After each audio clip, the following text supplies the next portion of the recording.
Bonjour à tous et bienvenue dans ce premier épisode de Learn with Chris. Cette semaine, avec cette série d'épisodes, nous allons chaque jour apprendre à faire quelque chose ensemble et vous allez pouvoir suivre en même temps que moi en direct ou après l'émission à votre rythme ce que je suis en train de faire directement sur la plateforme Learn de Microsoft. Alors, si vous ne connaissez pas la plateforme Learn, c'est une plateforme en ligne entièrement gratuite pour apprendre autour des technologies, du cloud et du développement. Il n'y a pas besoin de choses particulières en dehors d'un compte Microsoft et vous allez pouvoir accéder à plus de 2000 modules de formation et même accéder à des environnements bac à sable, des sandbox cloud, et donc apprendre à utiliser le cloud sans même avoir d'abonnement cloud, ne serait-ce que d'un abonnement d'essai. Alors pour ce premier épisode, j'ai choisi d'aborder un thème qui est à mon avis essentiel à tout projet de développement logiciel, l'intégration continue. Nous allons voir ensemble aujourd'hui comment créer des workflows d'intégration continue à l'aide de GitHub Actions. Alors, si vous voulez suivre en même temps que moi, si vous voulez retrouver les différentes ressources de cette émission, eh bien je vous invite à vous diriger sur ce site web maneu.org/learn-with-Chris où vous retrouverez le contenu de cette émission et de toutes les autres émissions. Si vous avez des questions, n'hésitez pas à les poser dans le live, dans le chat avec ce live-là. Et si vous regardez cette vidéo a posteriori, vous pouvez me retrouver sur Twitter, @cmanu. Alors, GitHub Action, vous connaissez peut-être pas, c'est peut-être vos premiers pas dans la création d'un environnement d'intégration continue. Donc ce que je vous propose, c'est de commencer ensemble ce module Learn où on va apprendre les bases de ce qu'est un workflow d'intégration continue et de comment le réaliser avec GitHub Action. Alors pour ce faire, je vous invite à suivre le lien qu'il y a dans le site que je vous ai indiqué, qui va vous amener sur ce module Microsoft Learn, créer des workflows d'intégration continue à l'aide de GitHub Actions. Dans cette vidéo, nous allons donc voir comment créer et tester un projet Node.js à l'aide de GitHub Action et d'un workflow basé sur un modèle. On le verra probablement dans la prochaine vidéo, comment débugger un test ayant échoué à l'aide du journal de GitHub Action. Et puis on verra également comment personnaliser votre workflow avec GitHub Action. Alors pour pouvoir suivre ce module en même temps que moi ou à votre rythme après, il vous faudra différentes choses. Tout d'abord, il vous faudra un compte Microsoft pour être connecté à Microsoft, à la plateforme Microsoft Learn, et ainsi retrouver votre parcours, tous les modules que vous avez déjà fait. Et il vous faudra également, bien évidemment, un compte GitHub, puisque nous allons utiliser GitHub. Vous avez besoin d'avoir une connaissance très minimale de GitHub, à savoir créer des fichiers, accéder, les modifier directement dans GitHub. Et puis, si jamais vous n'avez pas de connaissance de base sur GitHub Action et ses workflows, ne vous inquiétez pas, c'est quelque chose que l'on va voir dans quelques instants. Alors, je vous propose de démarrer la formation, et ce que l'on va essayer de faire aujourd'hui, c'est tout simplement d'implémenter, comme je vous le disais, un workflow une pipeline, ce qu'on appelle une pipeline de CI. Donc CI, ça veut dire intégration continue en anglais, et c'est souvent associé à un autre point qui s'appelle la CD, qui elle veut dire déploiement continu. Donc ça, déploiement continu, on le verra lors d'un prochain épisode. Là pour l'instant, on commence par l'intégration continue. Donc l'idée, c'est que vous puissiez, en tant que développeuse ou développeur, contribuer à un projet, et on va automatiser le fait de pouvoir passer de votre branche de développement à intégrer vos modifications au sein de la branche main ou de la branche master, tout en assurant une certaine qualité technique. Tout l'objectif de l'intégration continue, c'est de simplifier l'intégration de votre code au sein de la branche principale de votre projet. Et donc pour ce faire, il va falloir compiler votre code, probablement le tester, et si vous avez des tests unitaires, des tests d'intégration, avant de pouvoir en toute confiance merger votre code dans la branche principale. Les prérequis, on les a déjà vus, et donc je vous propose de passer de suite à l'introduction. Alors, pour cette introduction, je vais aller directement dans un projet qui a déjà les GitHub Actions de configurer, pour que vous puissiez voir un petit peu comment ça se passe sur un vrai projet. Donc là, je suis sur un projet open source que vous pouvez aller visiter vous-même, et vous connaissez probablement tous cet onglet-là, l'onglet code. C'est là où on va trouver le code du projet open source. Peut-être que vous connaissez cet onglet issue. Je ne sais pas très bien dessiner les ronds. Et donc là, c'est là où vous allez décrire le travail qu'il y a à faire. Et en fait, aujourd'hui, on va s'intéresser à cet onglet-là, l'onglet Action. C'est là-dedans que l'on va retrouver donc toutes les actions et qu'on va pouvoir créer des nouveaux workflows d'intégration continue. Alors sur ce projet-là, on peut remarquer que j'ai déjà des workflows de configurer. Certains, donc là j'ai un historique, certaines builds fonctionnent bien et d'autres sont en erreur. On découvrira tout à l'heure comment faire pour débugger quand on a une build qui est en erreur. Voilà. Alors, comment on crée un workflow ? Eh bien, vous pouvez créer ce workflow-là sur n'importe quel repository GitHub, si vous avez les droits suffisants sur ce repository, que celui-ci soit public ou privé. Quand vous avez un compte gratuit avec GitHub, vous avez de mémoire jusqu'à 2000 minutes par mois, le jour où je tourne cette vidéo en tout cas, gratuite.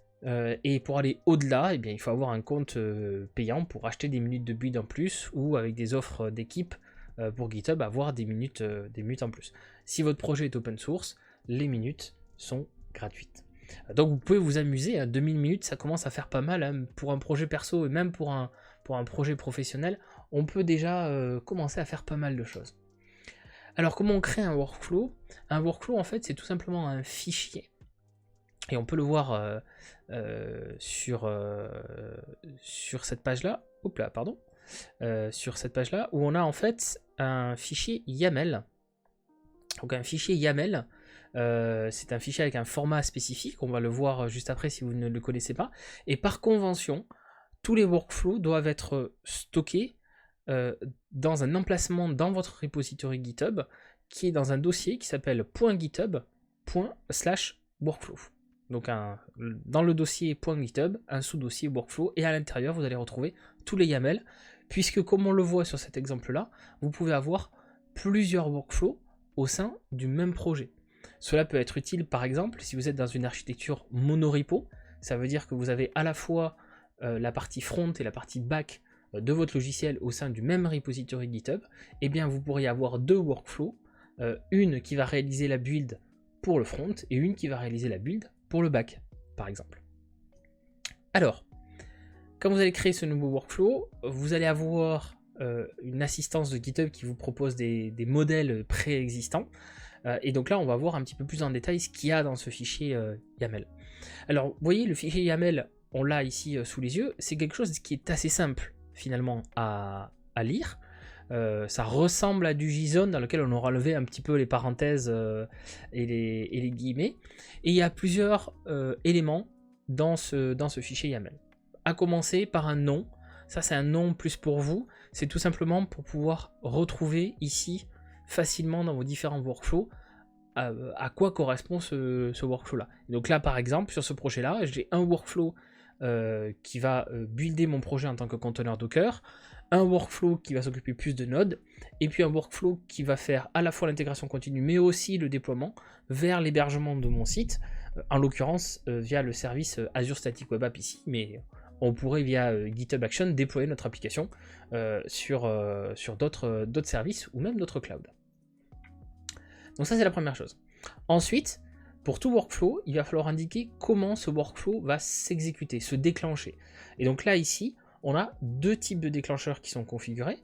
Le premier c'est au push de code, donc si on fait un git push, ou le deuxième c'est quand on va ouvrir une pull request.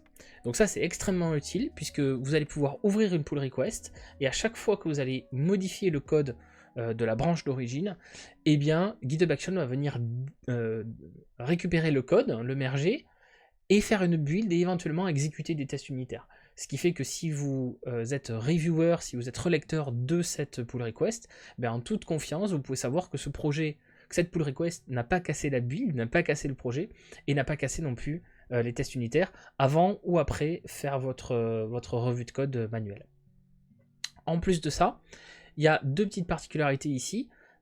qui sont des filtres, c'est-à-dire que l'on va filtrer l'exécution de cette action uniquement s'il se passe quelque chose sur la branche master. Donc dans le cas du push, si on push sur la branche master, et dans le cas de la pull request, si on crée une pull request dont la target va être sur master. Si on continue à dérouler un petit peu ce fichier-là, on va avoir ensuite un ensemble de jobs. Donc des jobs, ce sont des grandes étapes dans ce pipeline, ce processus d'intégration continue. Ici, on n'a qu'un job qui s'appelle build. Ce nom build est juste ici pour vous. C'est un petit peu comme Node.js CI. On pourrait mettre autre chose. C'est pas parce que l'on a mis build que l'on va faire de la build. C'est juste ici un nom pour vous y retrouver dans les logs, ce qu'on verra tout à l'heure. La première chose que l'on spécifie ici, c'est sur quel type de machine ce workflow doit s'exécuter. Ce qu'il faut savoir, c'est qu'à chaque exécution d'un workflow GitHub, vous allez entre guillemets partir sur une machine neuve. Donc il va falloir configurer un certain nombre de choses pour pouvoir builder. L'idée de ça, c'est de pouvoir faire des builds qui sont répétables. C'est-à-dire que quel que soit le moment ou quel que soit le serveur sur lequel on exécute cette build, comme on repart toujours de zéro, on est sûr que notre build fonctionne à coup sûr et ne fonctionne pas juste parce que nous avions fait à la main une opération sur le serveur de build. Ce qui était quelque chose qui était assez courant quand on hébergeait nos serveurs de build sur nos propres serveurs. La partie stratégie, je la mets de côté un petit peu, on en reparlera un petit peu plus tard. Et puis on va arriver au cœur de ce workflow, qui sont les différentes étapes que vous allez exécuter dans ce workflow. Alors, GitHub Action a une particularité, c'est que GitHub Action est basé sur un marketplace, c'est-à-dire que vous avez énormément d'actions GitHub. Vous voyez, à la date de cette vidéo, il y en a plus de 7500 qui vont vous permettre d'automatiser énormément de choses. Donc il y a énormément de choses qui sont déjà supportées par GitHub, énormément d'outils, mais également de systèmes de build, etc. ou de systèmes de test, par exemple. Et donc, ce que vous allez pouvoir faire, c'est utiliser des actions basiques. Donc, par exemple, commencer par faire un checkout ou setuper votre environnement. Donc ici, installer Node sur ce serveur-là, ou avoir des actions qui sont beaucoup plus complexes, qui vont déclencher des tests, par exemple, sur des téléphones mobiles ou d'autres choses plus complexes. Alors, ici, j'ai une étape qui est très simple. Vous voyez, il y a juste utilise cette étape-là, donc exécute cette étape-là. Mais on peut avoir des étapes qui sont un petit peu plus détaillées, dans lesquelles on peut passer des paramètres. Par exemple, cette deuxième étape-là, puisque vous voyez qu'il y a un tiret ici et pas de tiret sur ces premières lignes, donc c'est la même étape, on va déjà lui donner un nom. On va dire, on exécute cette action-là, cette tâche-là, et on va passer des paramètres à cette action. Ici, la version de Node à utiliser. Et puis, bien évidemment, vous allez également pouvoir utiliser des commandes de bash ou des commandes PowerShell si vous êtes en PowerShell pour exécuter vos propres codes, vos propres tâches si jamais. En l'occurrence, ici, je vais directement exécuter des tâches NPM puisque je suis sur un projet Node.js. Voilà un petit peu comment se décrit un fichier YAML. Donc vous voyez, finalement c'est rien d'impressionnant, surtout que, comme je vous l'ai dit, vous avez des modèles dans GitHub pour vous aider en fonction de votre stack technique, de votre framework, de votre langage, et bien à commencer à écrire ces fichiers YAML. Alors, vous l'avez vu rapidement tout à l'heure, voici un autre exemple. À chaque fois que vous exécutez une GitHub Action, vous allez avoir un journal des actions qui sera conservé directement dans GitHub. Et donc même si vous n'avez pas accès à l'agent de build, puisqu'il sera détruit dès la fin de votre build, et bien vous allez avoir tous les logs de cet agent qui sont remontés, qui sont stockés ici dans cette... Donc chacune des étapes, eh bien, vous allez pouvoir, déjà si elle s'est bien passée ou si elle a un échec, et si elle a un échec, accéder à l'output et donc pouvoir débugger cette erreur. Alors, vous allez pouvoir personnaliser ces modèles de workflow, et là je vais revenir sur la petite chose que j'avais mis de côté tout à l'heure, qui est la partie matrix. Rappelez-vous, ces lignes-là, je ne les ai pas commentées tout à l'heure. Ça veut dire quoi? Ça veut dire que l'on va réutiliser une matrice de build. En l'occurrence, ça veut dire que cette variable-là, node-version, eh bien je veux exécuter deux fois la build, une fois avec une version 10 et une fois avec une version 12. Donc là, si j'exécute vraiment ce workflow en faisant une pull request ou en pushant du code sur la branche master, et bien en fait ça va m'exécuter toutes ces étapes-là 2 fois. Une première fois pour la version 10 de Node et une deuxième fois pour la version 12 de Node. Mais on peut aller beaucoup plus loin. Là, c'est une matrice qui est simple. Et donc l'exemple que vous avez un petit peu plus bas dans la doc learn, ici, est plus complexe, puisque l'on va à la fois mixer des versions de Node.js, mais aussi des versions de système d'exploitation. Rappelez-vous que je vous ai dit qu'on avait configuré cette build pour s'exécuter sur du Ubuntu. En fait, vous allez pouvoir exécuter des GitHub Actions sur du Ubuntu, sur du Windows Server et aussi sur du macOS. Donc si vous êtes développeur iOS par exemple, ou si vous créez une application React Native, et bien grâce à GitHub Action, vous allez également en une seule build pouvoir builder sur Mac, sur PC, sur Windows. Et donc là, ce que ça va faire avec cette version-là du fichier YAML, c'est qu'en fait on va créer une matrice. Ça veut dire que dans ce cas précis, on va exécuter la build 4 fois, Ubuntu Node 8, Ubuntu Node 10, Windows Node 8, Windows Node 10. Alors là, c'est des vieilles versions de Node, mais vous avez compris le principe et la puissance de ces matrices de build. Et puis enfin, si je reprends ce fichier-là initial, je n'avais qu'une étape, une étape de build. Et à la fin de cette étape de build, j'exécutais mes tests. Mais vous avez peut-être des tests qui sont plus complexes à exécuter, ou vous voulez builder sur une version mais tester sur différentes versions. Eh bien sachez que vous pouvez le faire. On peut ici par exemple rajouter une étape en plus avec une matrice de test, une matrice pour ce job là qui est différent du job de build, et donc exécuter des actions différentes. Voilà. Alors une autre chose qui est très intéressante en fonction du projet sur lequel vous travaillez dans GitHub Action, ce sont les artefacts. Alors, dans le cas de Node.js, souvent la compilation ne sert à rien. Si vous êtes sur du Node.js, si vous êtes sur du PHP, ce sont des langages qui vont être interprétés à l'exécution. Donc en fonction de ce que l'on fait, on n'a pas vraiment besoin de builder, parce que le résultat de la build, c'est pas forcément exactement ce que l'on va déployer.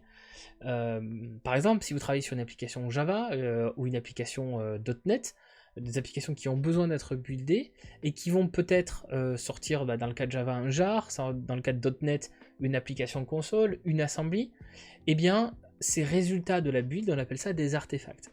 Et grâce à GitHub Actions et à une des actions du marketplace qui s'appelle Upload Artifact, et bien vous allez pouvoir télécharger, récupérer de cet agent de build ces artefacts et les stocker dans le résultat d'exécution de cette GitHub Action. Et donc on pourrait tout à fait imaginer, par exemple si vous développez une application Windows ou si vous développez une application Android, et bien qu'à la fin de la build, on vienne capturer le point .exe ou le point .apk et stocker non seulement les logs de la build, mais également l'application, le package applicatif qui a été généré durant cette build. Et le stockage des artefacts, on peut le faire donc directement dans GitHub. Vous avez un exemple ici qui est assez simple, où à la fin de la build, on va rajouter une étape supplémentaire en disant je veux utiliser l'action upload artefact et je veux lui passer 2 paramètres. Le premier, c'est un nom d'artefact, puisqu'on pourra avoir une build assez complexe qui va récupérer plusieurs packages différents, et le chemin qui contient les fichiers à capturer. Voilà. De la même manière, si vous voulez tester le résultat de la build, donc tester l'artefact lui-même, eh bien on a une étape, on a une action qui s'appelle download artifact qui permet de faire la même chose, mais dans l'autre sens. Ce qui fait que vous pouvez avoir une étape de build et donc faire la build qu'une seule fois et venir tester le résultat de ce package ou le résultat de cette librairie, par exemple, sur différents environnements. Voilà. Autre chose que vous pouvez faire avec le GitHub Action, alors qui ne sera pas l'objet de cette vidéo là, et ne vous inquiétez pas, on va passer à du concret dans quelques instants, c'est automatiser votre repository lui-même, la gestion de votre repository. Par exemple, dans ce cas là, on va utiliser une GitHub Action qui vous permet eh bien, d'ajouter des labels directement dans dans des tâches ou dans la pull request. Donc à la fin de la build, vous pourriez utiliser en fait GitHub Action, non pas pour automatiser du code, mais pour automatiser la gestion de votre repository GitHub, jouer avec les labels, jouer avec les issues, etc. Alors ce que je vous propose, c'est de passer au concret, c'est-à-dire de vraiment créer ce workflow de CDCI sur GitHub. Alors, pour réaliser cet exercice, nous allons quitter quelques instants la plateforme Microsoft Learn pour démarrer ce lab dans un autre outil qui lui est intégré à GitHub, qui sont les GitHub Learning Labs. Donc là, je suis déjà connecté avec mon compte GitHub, d'accord, et je vais pouvoir démarrer ce cours-là.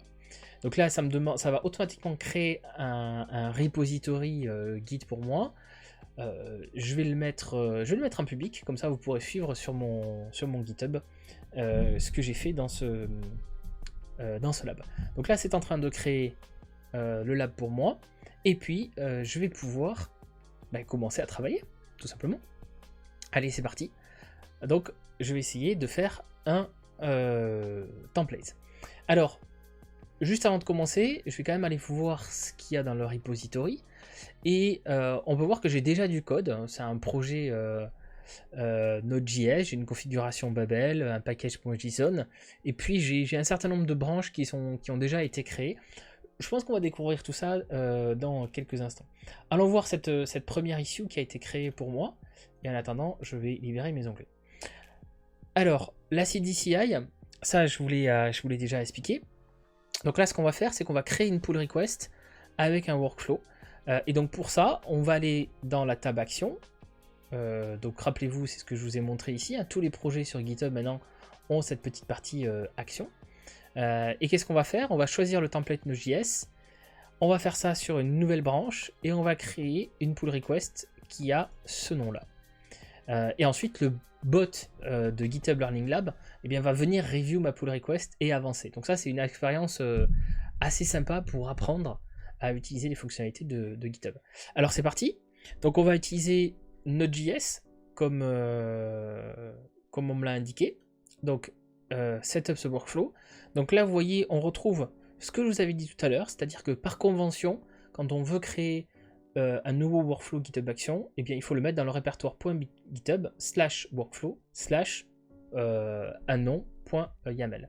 Et ici, par contre, on va pas venir le faire dans main, mais je vais faire une nouvelle branche CI Node.js. Voilà. Et on va refaire ce workflow.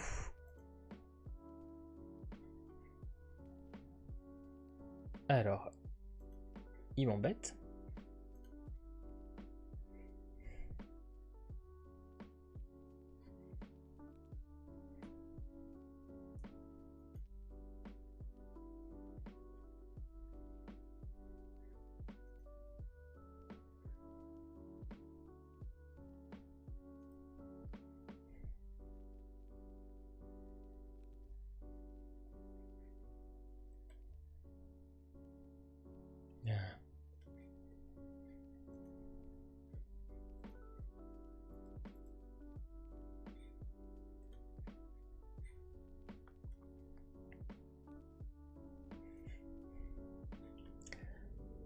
Alors, je vais donc venir créer ce workflow. Il suffit que je clique ici sur Setup Workflow pour Node.js.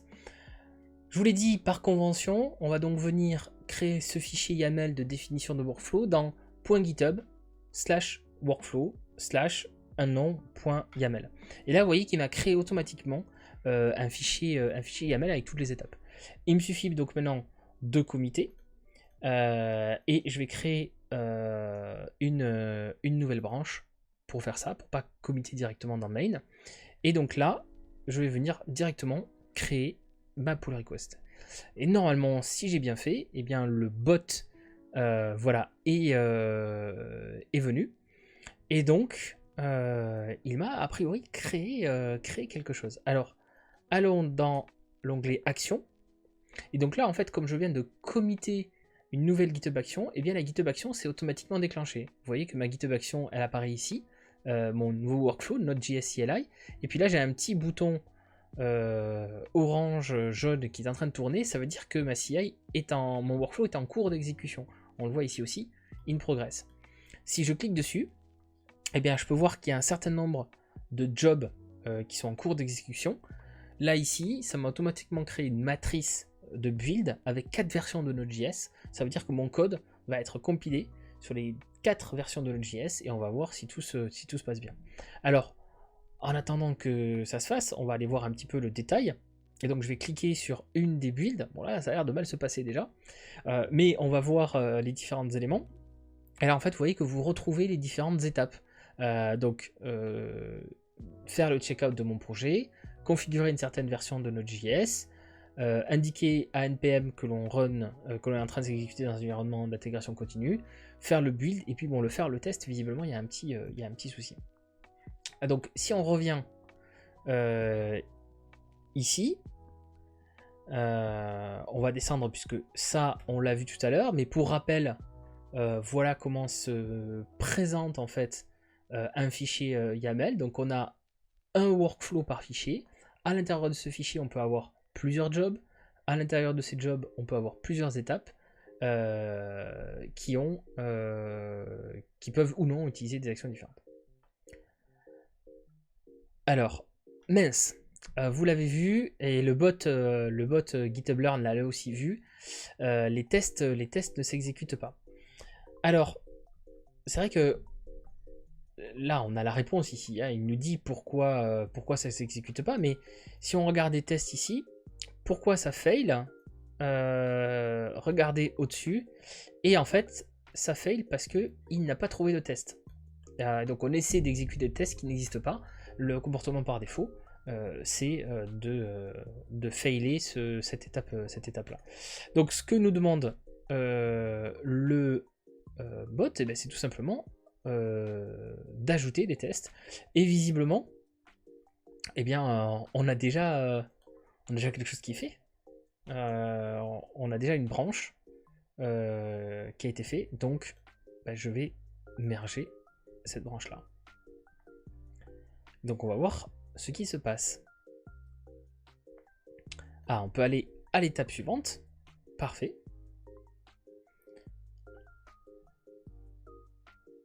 Donc là, on va redescendre tout en bas. Et là, eh bien, il faut attendre que les tests s'exécutent. Donc peut-être que ce qu'on peut faire, c'est retourner du coup sur les actions. Là, vous retrouvez l'historique des actions. Donc ça, c'est ce qu'on a exécuté la première fois. Et là, il y a une deuxième exécution qui est en cours. Et si on clique sur une des builds, on voit que les premières étapes sont passées. Et dans quelques instants, on devrait arriver avec un petit peu plus d'informations, un petit peu plus de log sur nos tests. Voilà, alors là, bon, il y a encore des bugs, mais on peut voir qu'il y a des choses qui se sont exécutées. J'ai déjà des tests qui ont été trouvés, et puis, bon, effectivement, j'ai un certain nombre de tests qui sont en erreur. Donc, on va aller voir ça de plus près.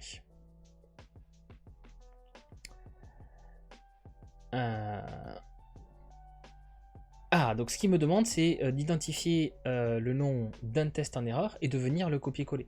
Donc finalement, c'est ce qu'on a fait. Par exemple, ce test-là, fail. Et donc je suppose qu'il suffit de venir commenter ici. Voilà. Alors là, j'ai juste commenté, en effet, mais je pourrais bien évidemment copier-coller la ligne, c'est-à-dire que si je clique ici, vous voyez que l'URL a changé, et je pourrais commenter dans la pull request si je collaborais avec quelqu'un d'autre de mon équipe, pour l'amener directement sur la ligne du log qui correspond à notre bug. Alors, qu'est-ce qu'il faut que je fasse? Eh bien, il faut que j'édite un fichier, donc effectivement je vais committer la suggestion directement d'ici. Ça, c'est une fonctionnalité hein, de GitHub Action. Donc vous pouvez le faire, enfin des pull requests, pardon. Donc vous pouvez le faire aussi sur vos projets, proposer directement une modification, et l'auteur de la pull request peut déclencher directement l'action. Ce que je veux vous montrer aussi, c'est l'intégration donc du coup entre GitHub Action et les pull requests. À savoir que là, vous voyez que je viens d'effectuer un commit et que j'ai ce petit point orange qui est à côté de l'ID du commit. Et en fait, si je clique sur ce petit point, eh bien, je peux voir directement le résultat, le statut de mes builds en cours qui sont en train de s'exécuter sur ce commit là. Donc vous avez une intégration parfaite entre la partie pull request et la partie action. Donc là, les tests sont en cours d'exécution et bien, vous avez les résultats qui s'affichent ici. Là, visiblement, les tests sont passés et on voit que la matrice de build commence à passer au vert. Et là aussi, l'update du statut de la build, on commence à avoir, au fur et à mesure que des cases de la matrice s'exécute, on commence à avoir le statut global de la build qui est en train de se mettre à jour. Voilà. Donc on va rester ici. Et a priori, ça y est, la build est passée. Yes, on a enfin une build verte. On y est arrivé. Et donc là, écoutez, je pense que l'on peut merger cette branche de manière définitive. Ça y est, c'est déjà la fin de cette première émission Learn with Chris. Alors durant cette émission, vous avez pu, avec moi, créer votre premier workflow d'intégration continue à l'aide de GitHub Actions. Le travail n'est pas fini. Nous allons voir dans la prochaine émission comment améliorer ce workflow d'intégration continue, comment le partager au reste de l'équipe et voir certaines fonctionnalités avancées. Je vous propose de nous retrouver donc très bientôt dans une nouvelle émission de Learn with Chris. En attendant, je vous laisse faire le module Learn vous-même si vous ne l'avez pas fait et n'hésitez pas à poser vos questions ici ou à me joindre sur Twitter @cmanef. À très bientôt.